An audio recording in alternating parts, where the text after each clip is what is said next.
جب تک کہ زمین میں تو پھر لوٹ نہ جائے، اس لیے کہ تو اس سے نکالا گیا ہے، کیونکہ تو خاک ہے اور خاک میں پھر لوٹ جائے گا۔ تو اس طرح سے خدا پاک جو ہے وہ فرماتے ہیں، اور خدا پاک جو ہے اپنا انصاف دکھا رہے ہیں۔ خدا نے کہا 20 میں اور وہاں پر 20 میں ہے، اور آدم نے اپنی بیوی کا نام ہوا رکھا اس لیے کہ وہ سب زندوں کی ماں ہے، اور خدا نے آدم اور اس کی بیوی کے واسطے چمڑے کے کرتے بنا کر انہیں پہنائے، اور خدا نے کہا دیکھو انسان نیک و بد کی پہچان میں ہم میں سے ایک کی مانند ہو گیا، اب کہیں ایسا نہ ہو کہ وہ اپنا ہاتھ بڑھائے اور حیات کے درخت سے بھی کچھ لے کر کھائے اور ہمیشہ جیتا رہے۔ اس لیے خدا نے اسے باغ عدن سے باہر نکال دیا تاکہ وہ زمین کی جس سے وہ لیا گیا تھا کھیتی کرے۔ چنانچہ اس نے آدم کو نکال دیا اور باغ عدن کے مشرق کی طرف کروبیوں کو اور چوگرد گھومنے والے شعلہ زن تلوار کو رکھا کہ وہ زندگی کے درخت کی راہ کی حفاظت کرے۔ تو یہاں پر ہم دیکھتے ہیں کہ اور زیادہ تفصیل سے بیان کیا گیا ہے۔ یہاں پر بتایا گیا کہ خدا ناراض ہوتے ہیں، شیطان اور سب کو نکال دیتے ہیں۔ تو یہاں پر کس طرح سے خدا انہیں حکم دیتا ہے جانے کا، شیطان کو ملعون ٹھہراتا ہے، عورت کا جو حمل ہے، اور جب عورت بچہ جنتی ہے تو بہت تکلیف میں، اور حضرت آدم سے کہا کہ تو عمر بھر پسینے کی کمائی کھاتا رہے گا، جی ہاں، اور مٹی سے آیا مٹی میں واپس جائے گا۔ تو اس طرح سے کتاب مقدس بھی وہی فرماتی ہے، اور آگے یہ بھی فرمایا گیا جس طرح سے یہاں پر بتایا گیا کہ دونوں کے لیے خدا نے لباس بنائے، چمڑے کے لباس دونوں کو پہنائے۔ آپ نے بہت خوبصورتی سے بیان کیا کہ جو ننگا پن انسان کا ہے، کیونکہ آپ دیکھیے نا اگر ہم برہنہ رہیں تو کتنے بدصورت لگتے ہیں۔ جی ہاں، لوگوں کو بہت پسند ہے یہ چیزیں کرنا، مگر دیکھا جائے تو کپڑوں میں ہی انسان اچھا اور خوبصورت نظر آتا ہے، کپڑے ہی انسان کی شان کو بڑھاتے ہیں۔ جی ہاں، کیونکہ جو ہمارے جسم کی جو ننگائی ہے، جو گناہ ہمارے اندر آیا، وہ بہت ہی بدصورت ہوتا ہے، بد شکل ہوتا ہے۔ جی ہاں، تو اب یہاں پر ہم نے دیکھا دونوں باتوں کا مطالعہ کر کے، اب میں آپ کے سامنے ایک امید کی بات لانا چاہتا ہوں۔ امید کیا ہے؟ یہاں پر قرآن مجید میں لکھا تھا کہ قیامت تک، کب تک؟ قیامت تک حضرت آدم جو ہیں دفن رہیں گے، ان کی مٹی میں مل جائیں گے، قیامت کے وقت انہیں پھر سے خدا جو ہے زندہ کرے گا۔ کس طرح سے زندہ کرے گا اور یہ قیامت کیا ہے اور کون ہے؟ تو ہم پڑھیں گے یوحنا کی کتاب کا 11واں باب، یہ نئے عہد نامے میں ہے، یوحنا کی انجیل۔ یہاں پر ایک حادثہ ہوتا ہے، مسیح کے دو چاہنے والے ہیں، بہنیں ہیں جو بہت چاہتی ہیں، ان کی مرید ہے، اور ان کا ایک بھائی ہے لازر جو بہت قریب تھا مسیح کے، وہ گزر جاتا ہے اور مسیح آتے نہیں ہیں اس کی بیماری میں اس کو ٹھیک کرنے کے لیے، کیونکہ آپ جانتے ہیں کہ مسیح بیماروں کو شفا دیتے تھے۔ تو یہ بہت رو رہی ہیں، پریشان ہیں۔ تو یہاں پر ایسا ہوتا ہے 17 میں پڑھتے ہیں، پس ییشو کو آ کر معلوم ہوا کہ اسے قبر میں رکھ کے 4 دن ہوئے ہیں۔ بیتنیا یروشلم کے نزدیک قریباً 2 میل کے فاصلے پر تھا، اور بہت سے یہودی مرتھا اور مریم کو ان کے بھائی کے بارے میں تسلی دینے آئے تھے۔ پس مرتھا ییشو کے آنے کی خبر سن کر اس سے ملنے کو گئی، لیکن مریم گھر میں بیٹھی رہی۔ مرتھا نے ییشو سے کہا، خداوند اگر تو یہاں ہوتا تو میرا بھائی نہ مرتا، اور اب بھی میں جانتی ہوں کہ جو کچھ تو خدا سے مانگے گا وہ تجھے دے گا۔ یسوع نے اس سے کہا، تیرا بھائی جی اٹھے گا۔ کیا فرمایا؟ تیرا بھائی جی اٹھے گا۔ ایسے کسی نبی نے آج تک نہیں کہا کہ بھائی زندہ ہو جائے گا تیرا بھائی، 4 دن مرے ہوئے، جی ہاں، دفن بھی ہو چکا ہے۔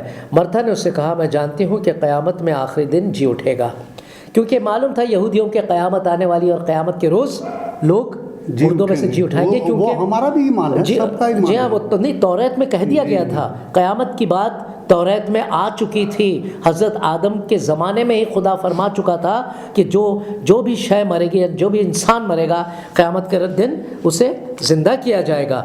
یہ بات قیامت کی شروع سے آ رہی ہے۔ یہ یہاں اس طرح سے لیا ہے، یعنی کہا کہ اس میں تمہارا جینا ہوگا اور اسی میں مرنا ہوگا، اس میں سے قیامت کو زندہ کر کے نکالے جاؤ گے۔ جی ہاں، قیامت کی بات 25ویں آیت کہہ رہا ہے۔ جی ہاں، جی ہاں، بالکل، اعراف اور اس کی 25 جی ہاں۔ اب یہاں پر قیامت کیا ہے؟ قیامت کی بات تو خدا نے آدم سے بھی کہہ دی تھی، اور اس کی تصدیق یہ دے رہا ہے، یعنی قیامت ہے۔ اب قیامت کیا ہے اس پہ ہم نظر ڈالیں گے۔ یشوع نے اس سے کہا تیرا بھائی جی اٹھے گا۔ مرتا نے اس سے کہا میں جانتی ہوں کہ قیامت کے آخری دن جی اٹھے گا۔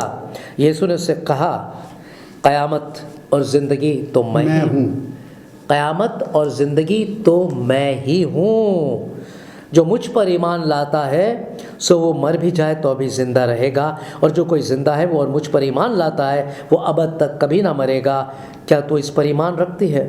تب مرتھا نے کہا کہ میں ایمان لائی خدا بند کہ آپ ہی قیامت ہو۔ اور اس کے بعد پھر ہم دیکھتے ہیں کہ لازر کو آواز دیتے ہیں جو قبر میں دفن ہے، جسے ممیفائی کر دیا گیا تھا۔